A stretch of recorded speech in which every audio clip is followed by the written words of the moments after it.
Yeah, good morning. You're welcome to Daily Digest with Jimi Disu, brought to you by MTN, the first of the week. Right. Something brought about today's program. First, of course, is my friend Dubi is in town. Dubi Mevore, he's a lawyer, and we always find time to talk about African things right from our youth. Believe it or not, right from when we were in uni. Every time Dubi and I get together, there are usually two topics. The first one, of course, will be Fela's music, and the next will be African things. And in the light of so many things that are going on, I thought that I'd like to share our own thoughts with you on why we feel that things are not going on too well in our own country. Now, this is not politics. This is not a Buhari or Shibajo or Atiku issue or Bola Tinubu. No, it's not any of those. This is simply the things that we do, that has kept us, quite there, down there. And how inadvertently, over time, we have bound ourselves into the hands of those who don't want us to grow. I'm sure you know who we might be talking about. So we believe that it's time, one of the things that will help us going forward is to rediscover ourselves. Dubi and I have these conversations day in, day out. Even in our drinking days, we don't drink that much anymore. Still, we drank. Even in our drinking days, we would talk endlessly. Sometimes till 5, 6 a.m. in the morning, we would still be arguing and discussing things. Dubi, good morning. How are you? It's nice to see you. Yes, nice to see you. Even though you're far away from me, but you know that in spirit we are together. Yes. I feel worried about so many things that concerns our people. It looks as if we have a smell problem. We don't smell the coffee. We don't seem to think deeply enough to know where various things are coming from. And we just take them hook, line, and sinker. Now, with due respect to everybody, this is strictly intellectual. We are not castigating anybody, starting from religion, starting from our history, going on to even our politics, and so on and so forth. Just this morning, baby, I was saying that there was a World Bank report about our economy, and I was saying that, look, isn't it time that we had our own homegrown economic policies, that will move us forward. Now, maybe we should start from, where do you think we actually got it wrong? Was it from the colonial days or even much before? I tell you a joke that I usually crack. I say to myself, how come, for want of a better word, the white man was able to come to Africa, but to West Coast, but to us in general? He came in a boat of maybe about 20, 25 people, and were able to cut away so many. How did that happen? Some of the jokes making the rounds is that, okay, it was gin. Some say it was a mirror, all kinds of things. We were able to cut away. Then, of course, the advent of, when we were growing up, we were like at the fringes. Yeah. For example, until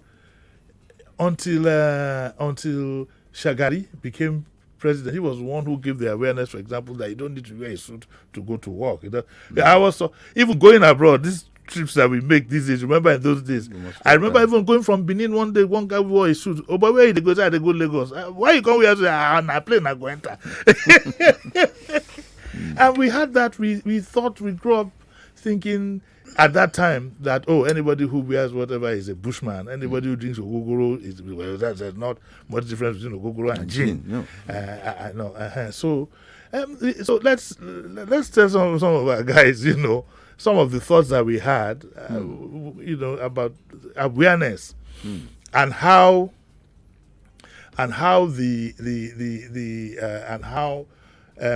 and for us to understand the competitive world that we live in. I believe that the social media too was planted on us in the wrong manner. And today we are being divided by a boogie. 60 to 70% of what you have making the rounds in the social media are false. We are being pitched against each other. Our people don't know who their real friends are. There was a senator who, when there was something going on at the National Assembly, his own immediate response is, I've called in the American ambassador to stop giving visas. It's happened. So now, let me hear from you. We grew up in an era where the kind of history we were taught was not the history about us. So for me, one of the factors that derailed us is what I term as cultural imperialism. The whole idea of cultural imperialism is to take us away from what is innate about us and begin to impose those things that will make us reliant on things that are outside of us. So we are now facing a situation of serious clash of cultures. And that culture is bringing about confusion in our way of thinking, in our way of doing everything. Look at this COVID thing. I mean, with all due respect, I'm not one of those that's saying there is no COVID. But I believe that it is a bit exaggerated. Even in our community, for instance, I traveled to the village, right, over the weekend, to my village, Edo State, Ora. Nobody was even thinking of wearing a mask or talking about social distancing. Nothing. They are just and there. nobody had the COVID. Yeah, I know. Yeah, Well, in that particular sense, I've been trying to exchange thoughts with so many people. Nobody can put their finger. I don't think COVID is exaggerated. That's my opinion. I think so. Well, fine. But I'm beginning to feel inclined that is it possible that there's something either in our diet or in our environment? Because practically we did very little. We did nothing. Yes, compared to United. Yes. So just like you suggested, one, our environment, very humid, very hot, and this virus, I understand that it can't stand more than 2 hours if it's on the surface. That's the kind of element of it. Now, you find out that if you are in a hotter environment, a warm environment, those viruses can survive. That's on one hand. On second hand, we tend to eat organic things. Our normal grassroots people, they don't know how to go and buy sausages, your bacon. Candy. They can't even afford it.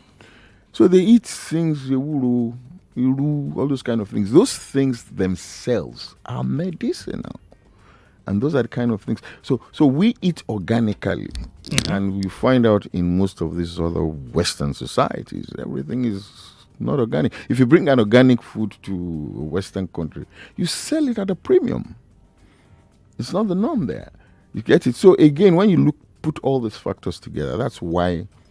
But let's go back to history. Yes, history. And look at even some of the history books that we read. For example, the famous one is that we were told that Mungo Park discovered the River Niger. Yeah. And there were some people there, like fella would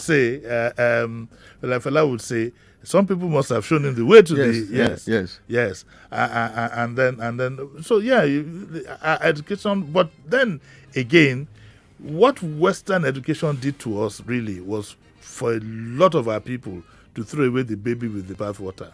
Therefore, the African wisdom that we had, the culture and whatever that we had, would I be right in saying that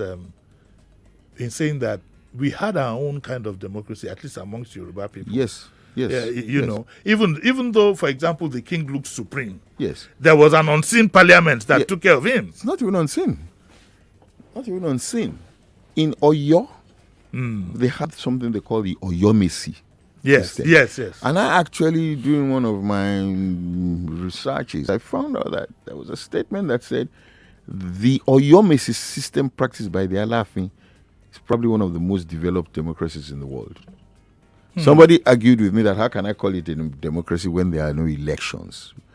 When they are not but that's not the point of democracy. The point of democracy is that if the head can link up with the grassroots, then that's what democracy is all about. That whoever is the ruler can feel the pulse of the people.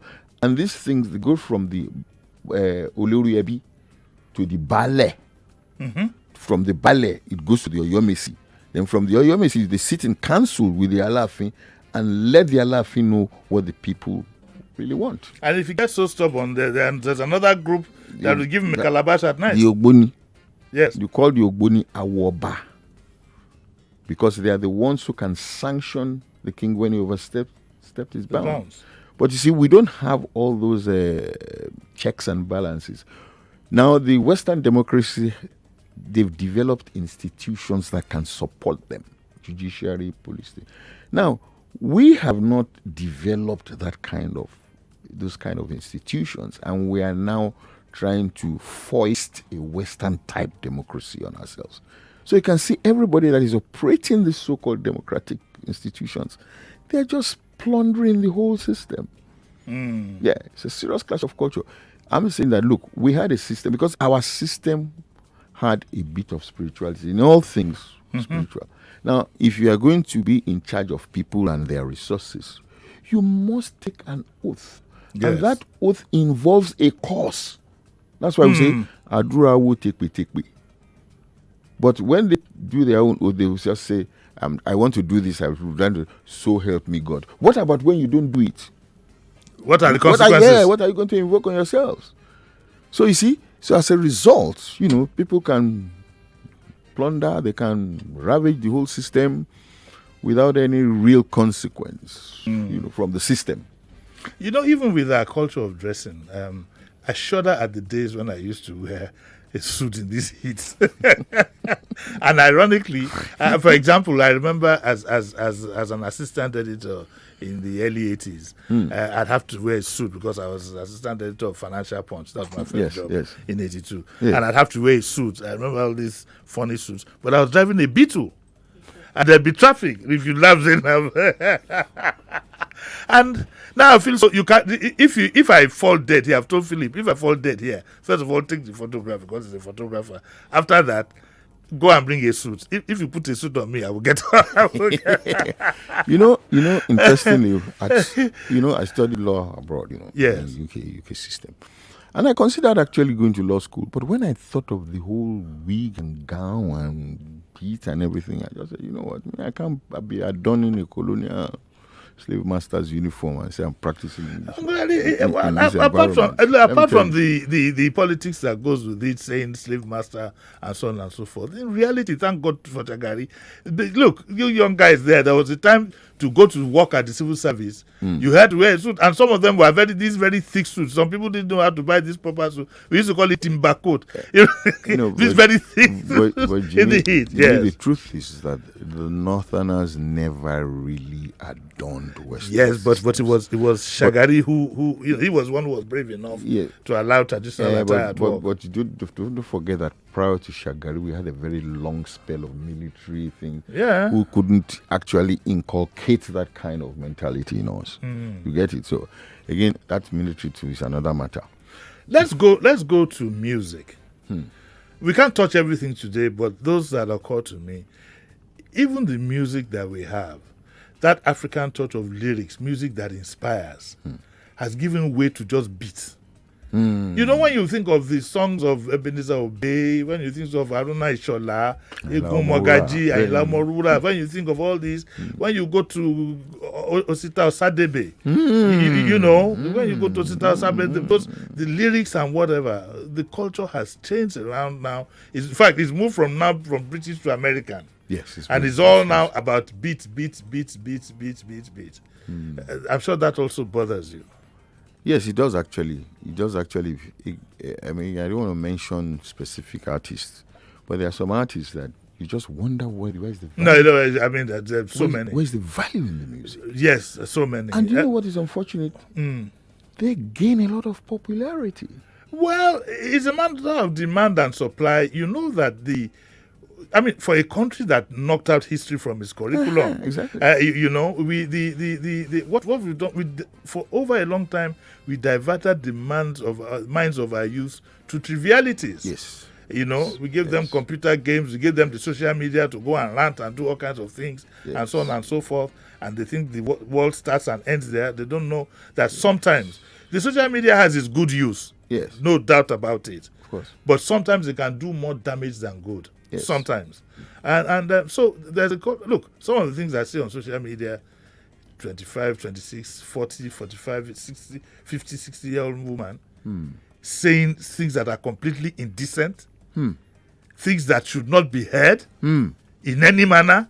So everybody has this feeling that, let's say you can free, you Well, can say free to anything, do, yeah, you can it's a do free world, it's a anything. perverse- So what does it do? What it does is that gradually it takes the minds and the minds of your youth, who are nobody is a youth forever. No. There was a time we were talking about we youth. I don't think at 66 and whatever you be calling yourself, but what it does is it takes the minds of your youth, takes them away from serious developmental issues and gives them trivia. Yeah. There was I quarreled so much with one TV program, I won't mention it, that made people sit down for 30 days watching a household. Okay. I said, what kind of thing is this? But I couldn't look when we need to these things are yeah, go on. But Jimmy, I would dare say that that's the way of the world. Really. We don't have to follow it. That's where but you know the difference with other societies. Yes. It's those 5% that are the top echelon of society that are in the right positions. Whereas that's not the way here. It's opposite. It's opposite. The pyramid has been turned. Yeah. Do you know why? Why? Because apart from all the cultural bullying that we have faced, our people are to a large extent browbeaten, they've been bullied and replaced with the culture of money. When we were growing up, they'd ask you, what do you want to be? I want to be a lawyer. I want to be, some said they want to go to the civil service. I want to be a PAMSEC. And we all knew that it was not going to be an event. It was a journey. These days, nobody wants to go on any journey. You want it now. Everything. I'm reminded of a young lady I gave a lift some years back, right? And she says she's studying political science. I said, oh, good, you are the young youth who will redeem our society. She said, no, I'm not going to be like my dad. When I get there, I will carry money. Yeah. Okay. Young lady. All right. It's the Daily Digest with Jimi Disu and brought to you by MTN, of course. The station you're listening to is Nigeria Info 99.3. I'm still speaking to Dubi Mevere, my very good friend. He's a lawyer. But both of us, one thing we have in common is the progress for our people. And that's why I'm here. That's why I've been here all along. It's important for you out there to know that this job that one is doing is a calling. It's a calling. When I think of the kind of money I could be making out there, it's a calling, but if God wills it, so it shall be. We're going to take a short break. When we come back, Dubi and I will continue our discussion, which I'm sure you're finding interesting. But we won't leave it at that. We'll also let you join us at the appropriate time. We'll take a short break and we'll be right back.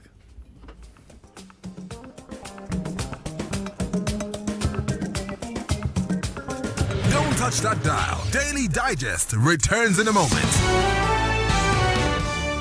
You've waited so long, and now the doors are wide open for you to join MTN, the yellow family that's got the coverage and reliable data network in Nigeria. Just walk into select MTN stores nationwide, buy a new MTN SIM, and turn it up with mouth-watering airtime and data bonuses on the yellow network. So hurry up and get your SIM today. Visit mtnonline.com/SIM to locate the closest SIM sales stores near you. Everywhere you go, MTN.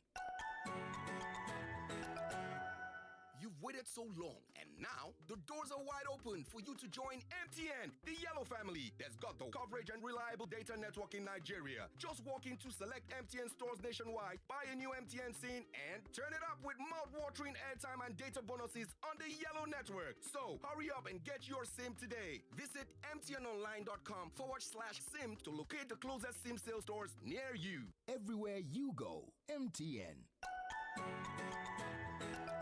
Uplifting the nation through information. Is it appropriate for a policeman to be searching through somebody's phone? No, it is wrong. The problem that the lecturers have against IPPIS is very simple. Our lecturers, they are teaching in University of Lagos alone. They are teaching in other universities, private, public, state, all kind of universities. Now, this IPPIS will cut off this madness. So that is what they are against. No, they feel like the federal government is a corrupt government. So let them be chopping their own at federal level, while the university will be chopping their own at the university university level, academic level, and it can't continue like that. Your reliable station for more information around Nigeria. 99.3 Nigeria Info. Let's talk. Information, the new currency. Fact remains that the common man on the streets needs to have a better deal. And this president promised, this is not a better deal. No, this is not a better deal. Get informed on 99.3 Nigeria Info. Welcome back. Welcome back. This is Daily Digest with Jimi Disu.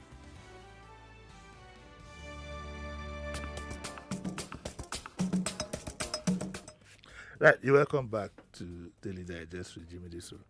And I have with me Dubi Mevore, and we're talking about some of the things that have refused to, that have been clogging the wheels of our development.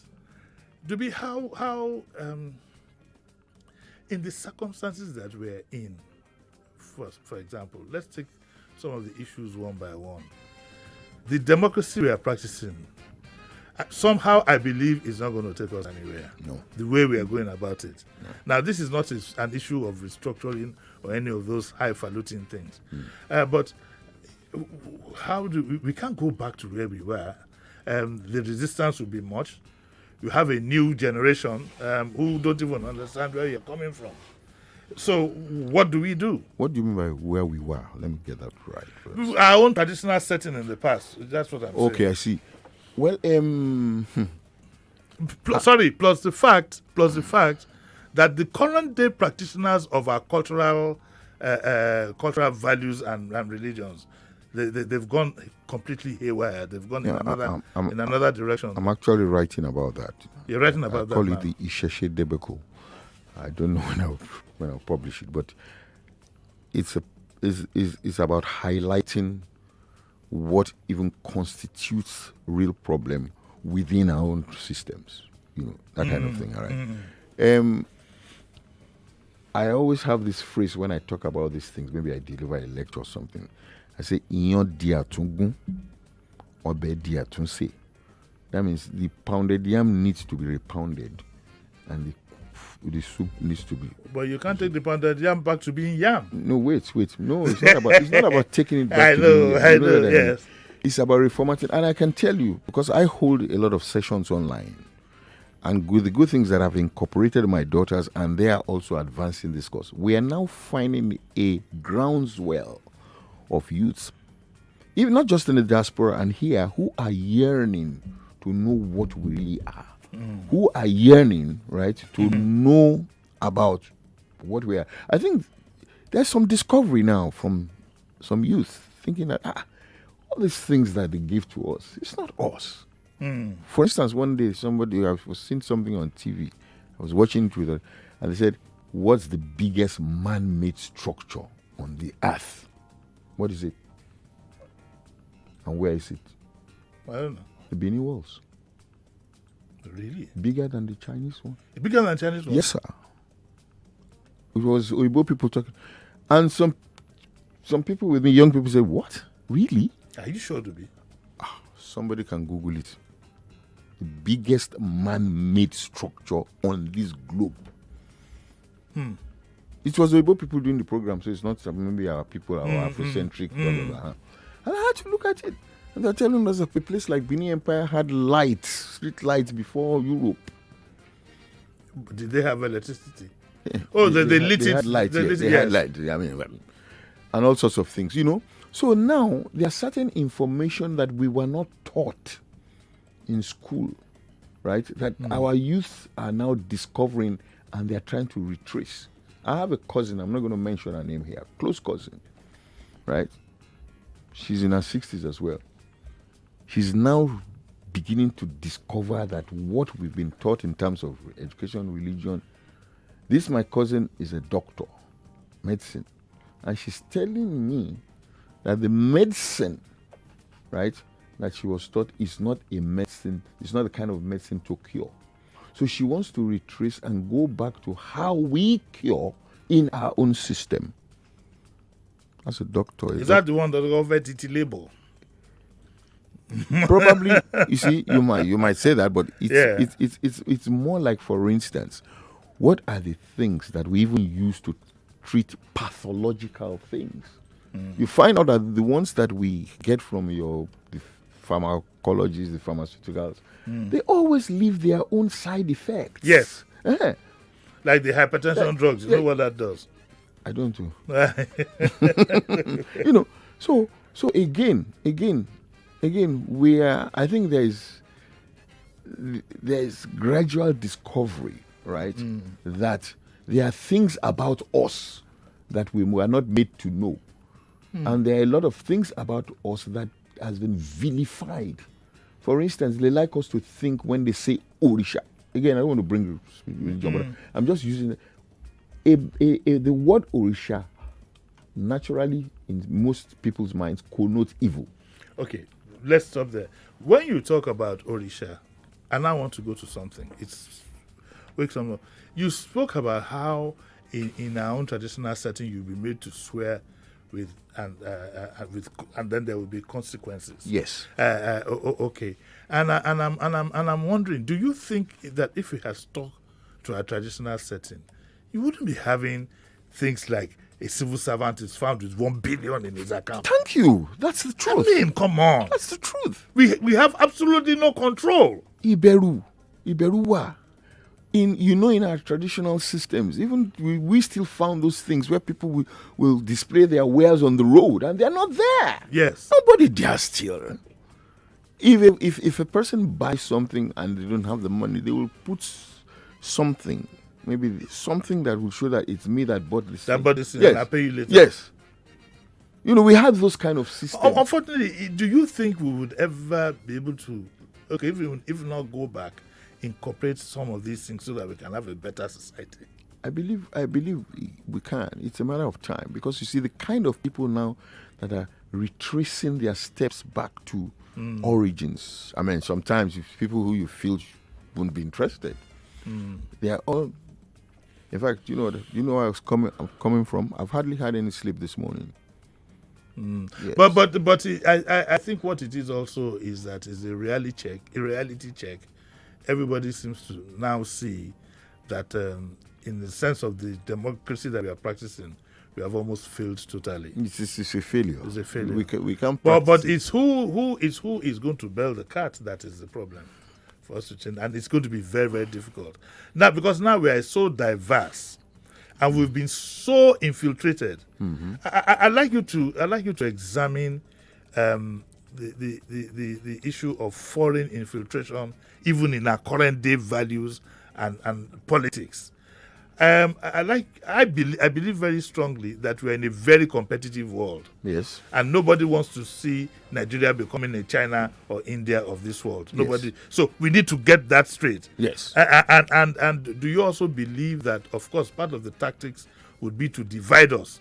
So, because once we are united, we can progress. If we are disunited as we are, we ain't going nowhere. I wonder what you think. Well, we all know the history. What they call the Berlin Conference of 1880, whatever they call it, 1883. Scramble and partition for possession of Africa, amalgamation of the North and Southern Protectorate of Nigeria. All those things, like I said earlier on, are actually cultural imperialism. They are there to scatter us. Do we still have it today? That's what I'm saying. What do you still have? What? That what did you call it now? Something imperialism. Cultural imperialism. Yes. Oh yes. It's now. Look at. Only that is a bit more sophisticated now. It's sophisticated. There is a woman, I've forgotten her name. I think she's from Southern Africa. She was in the AU or one of those places, and I think she was kicked out of some international body because she was exposing what France was doing to French Francophone countries, from West Africa and Francophone countries, right? You know what happened when Sékou Touré decided that he wasn't going to sign the continuation of colonialism agreement? They destroyed every structure that they put there, they destroyed it. And they put concrete into all the sewages. And then now ask all the others, who is also going to refuse to sign? 85% of the reserve of French Francophone West African countries sit in the central bank in France. And when they need it, they get it as a loan. Today. Maybe now that the noise, there's so much noise about it, maybe it's watering down. You know, even let us face it, right? Fela sang one song, US, about Sankara. He said, when one good man won't rise for Africa, bad leaders they won't kill him. We have our own experience here. We don't need to go to. But in the midst of all this, how do we redirect the minds of our people? It has to be. The first thing is I think is most important is for them to know that, hey, because I'm sorry I have to go personal. I mean, everybody looks up to America, looks up to this and that as if it's their savior. There's a caller that I laugh at who calls very early in the morning. I laugh at, who is always saying they should come and help us. I say help. But I like them more. I'm not vilifying them because they are smart. It's a competitive world. We just need to understand that there is no aid. We just need to understand that. There's no aid. There's no aid anywhere. It's like what happens in the jungle. It's a competitive world. And people just need to be sensitive to these things. We're going to open up our lines now, 0700 993 993 993, and the female line is 01465 7190. There are no waivers. Mr. Sheriff is in the corner. So we have two lines. We have what we call the general line, and this one we call the female line. Female? No, it's not. The line is not female. It's just that the line is reserved. It's reserved for our female callers, in deference to our women, our mothers. Oh, I see. Yes. Did that say more? Okay, so you can call now. We'll take the first caller now. Hello, good morning. Good morning. Morning. How are you? Fine, sir. My name is Kayode. I'm calling from. Morning, Kayode. How are you? Yes, I'm very fine, sir. Yes. Uncle Jimmy, the horse has already bolted. So it's so unfortunate. And the bad thing is the future. When you look at the young people of today, there are no examples to look up to. That's where the problem actually starts from. We know there was a vacuum, I guess, between 67 and from this before the Civil War, from the military takeover to. Hello? Oh, we lost that one. Okay, let's take another one. Kayode, you can call back. Hello, good morning. Uncle Jimmy. Kelvin, how are you? To God be the glory. Yeah. Your guest. Yeah, I haven't heard from you for a while. I hope you're okay. We thank God, we are surviving in Nigeria. Okay. Don't worry, if they eat 3 eggs before, cut them to 1. That is part of restructuring now. Yes. Yes, Kelvin. I think what we're battling with as an African and as a black, as blacks, is identity crisis. And this goes across board in terms of culture. We have really lost our culture. We have thrown it to the winds. Even in terms of marriage, I've always told people, white wedding is un-African. It is not an African thing. All those things that are imbibed in Africans has been taken away. Even the names, some of the names will be like me, for example. I'm bearing a slave name, which I've tried severally to obtain, but to no avail. And that is why I made a vow that none of my children will bear any foreign name. And in terms of the lingua franca also, we have lost it. So just like Fela used to say in those days to us, he said, Africa is not about the map or the color or the symbol. Africa is about the people. That is the identity of Africans. And that's why Peter Tosh sang that anywhere you are, as long as you're a black man, you're an African. So for us to get it back as an African, stop this beggarly mentality we see every day in newspaper, coming to give us AIDS and all these kinds of things, let us go and rediscover and get back our identity. We have lost it. Other countries still have their own intact, some of them. But we have thrown our own to the winds. That's why these days we cannot listen to any visible music again anywhere. Oh yes, baba everywhere. The Peter Tosh that I grew up listening to, the Bob Marley, the Fellas, the Son of them are all lost. Let us get back our identity. We have lost it. Thank you. Okay, Kelvin. Yes, do I have anybody on the female line? It's true. Hello, good morning. Yeah, hello, good morning. Uncle Jimmy. Good morning. Who's calling? This is Okwe from Ejibo. Good morning, Madam Okwe. Yes, ma'am. Yes, sir. I really love this topic this morning. Thank you. Our educational system, I'm coming from that perspective. Until I got out of the country, I was opportune to get out of the country for a vacation. It was then that I knew that our education is nothing. Wow. Our education is nothing. That we just do agberu beso. That there is no impact in our education. It's even. It was until then that I saw the real Nigeria also. Because these are what's it called? These, I don't want to make an advert. Service providers too. The way the services are provided, I don't understand. I don't know. Nothing works in Nigeria. The way the services are provided to you, are no opportunity to view what you are supposed to view. So until I got out of the country, I can view as I see the real. It's as if I'm on the plane and I'm seeing the whole world. Yes, let me put it that way. Until I got out, it was then that I saw the real Nigeria. I never knew that I wasn't educated because I don't count that as an education. Sincerely. Okay, thank you. So because of that, yes, I quickly want to add something. I had to. I got it to the extent that I had to barb my hair to start keeping an afro. Yeah. Real Nigerian, yes. Yeah. And I'm imbibing that in my children too. Thank you. Yeah, I mean, look at what she says about hair. People spend 150, 200,000 to go and buy human hair. I mean, it's never. I've never really liked it. It's never really made sense to me. Have you forgotten BBC? I know, yes. Yes, and these things, yes, like these things all added up, we've lost it. Now, before we go, because we have just about 10 minutes, I like your comments on the social media and how our people should be guided as to the use. Social media. Okay. Social media, yes. Because we need to, I think a lot of us need to develop this mind about how to sift information and not just take everything hook, line, and sinker. If you get, I'm talking about external influence now. I was even thinking of reacting to one or two things that the caller said, quickly. One, we should be looking about why we are losing things. Why is it that we are losing our identity? For instance, if we're in a church, for instance, I'm sorry, I'm not being religious now, but we're in a church, right? A Catholic church, and all the stained windows, the representative of God doesn't come from our race.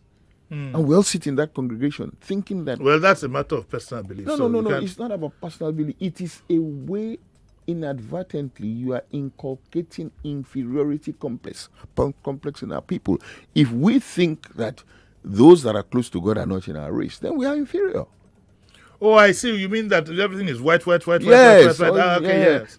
So those subtle things, when we were in Igbobi College, I was in Igbobi College, we were punished for speaking our language. Yes, those systems, right? They inculcated that loss of identity. They confused our minds to think that everything out of us is inferior. So we need to retrace. The other lady said the education system. What is education? Schooling and education are not the same thing.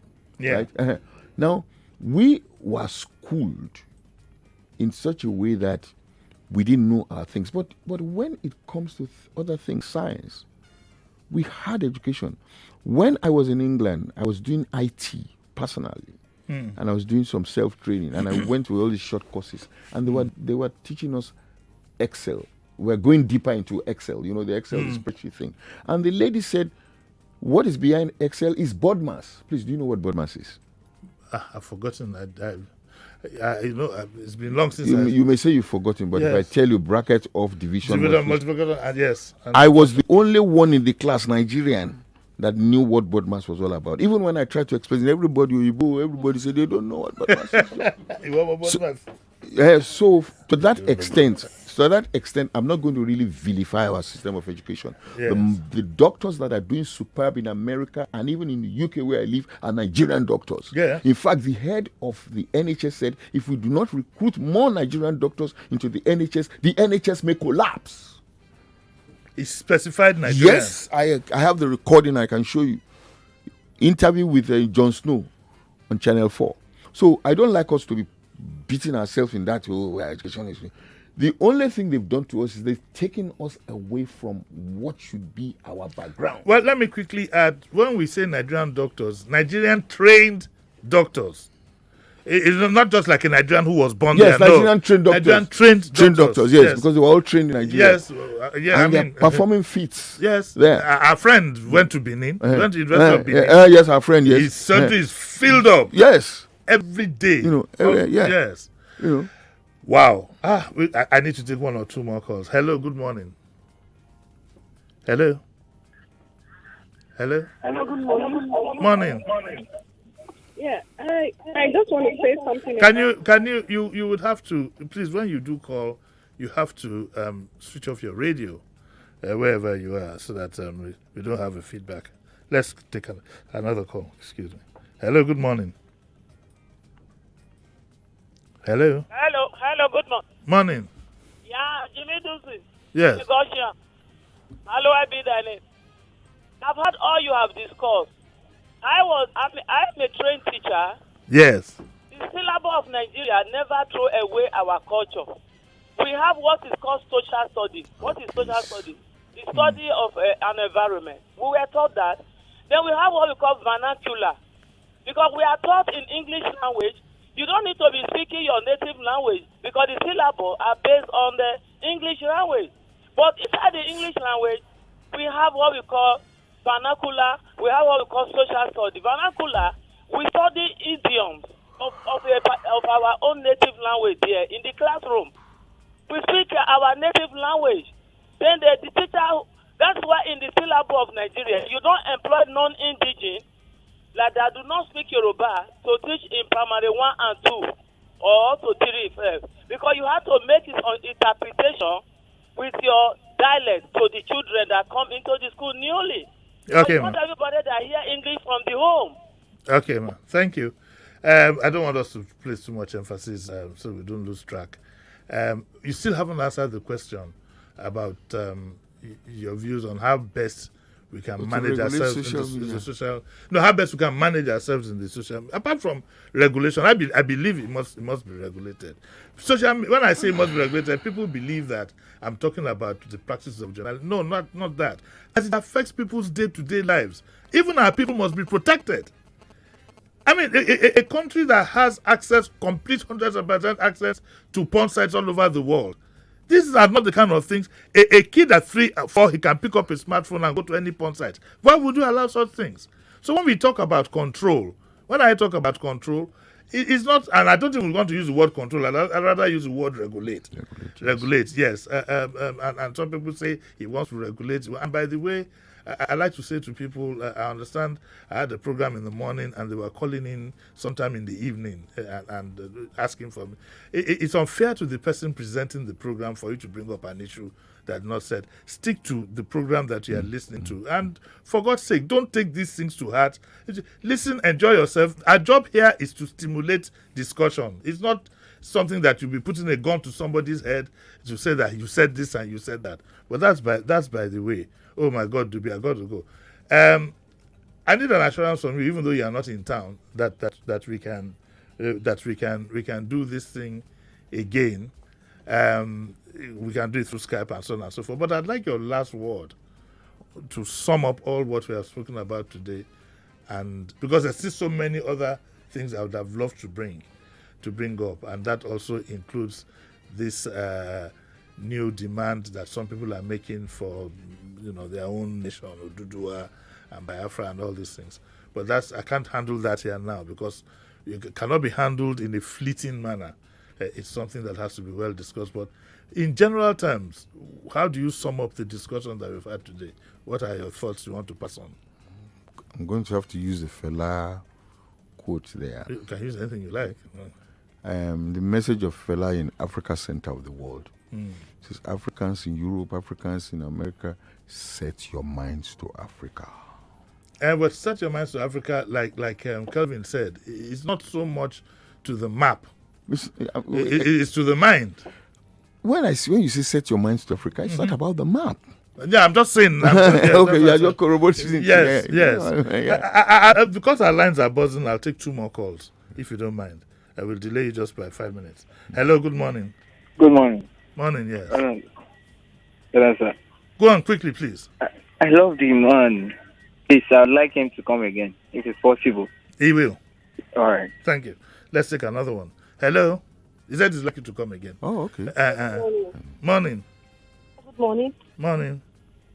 Yeah, I am Ojiri. I appreciate what you guys have done this morning, and I just want to say something. The other caller that said something about our education. Just like your guest, I do not agree with her, because let me tell you, if you look at these IELTS and all the rest, these CAP exams and all the rest that our children are doing, you see what they score. A lot of foreigners cannot even do those exams. Our syllables are quite okay, the content and everything, but maybe we need to have what is called dedicated staff when it comes to the teachers. But what we give here, they are very, very good. It's just the people we need to change. Just like what you're saying, Western education brought a lot of, a lot of awareness, which has made us to be able to compete with the outside world. Without it, where would we have been? When you were talking about mindset, it's the problem we have in this country. Yes, mindset. Yes, mindset is the problem. Yes, we have Western education, but you've been taught. But you find out that a lot of people are not even walking in the path or even practicing those things they've been taught. Instead, this thing of so-called corruption thing, I want to get rich, which is what our youth are crazy about now. I want to have money, I want to do this. And this is the problem. The problem is the mindset.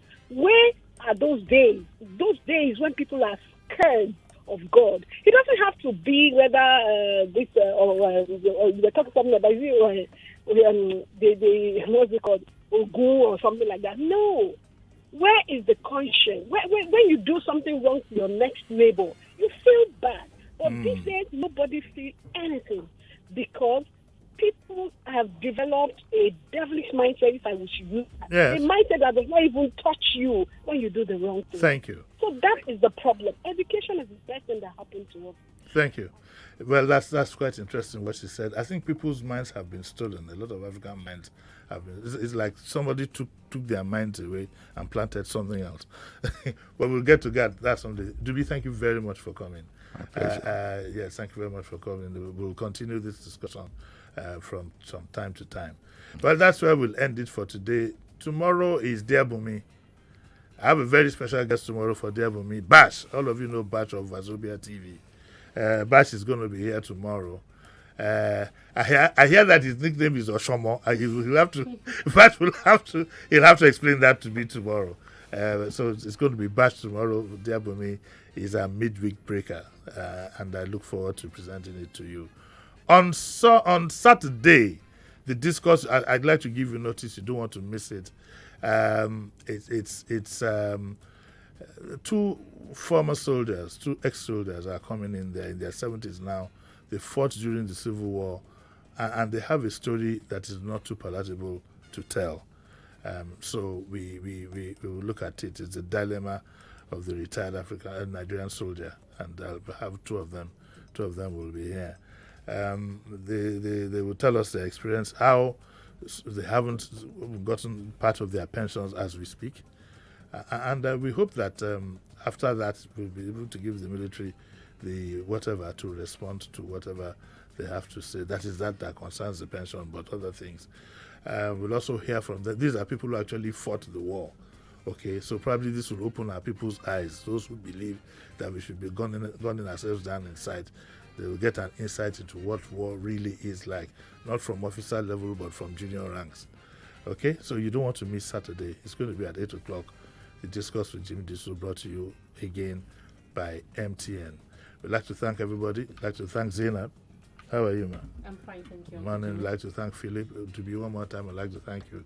And we'd like to thank MTN for giving us this opportunity to hear our views and so on and so forth.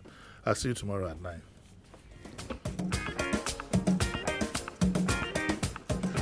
You've waited so long, and now the doors are 99.3 Nigeria Info. We are more than just radio.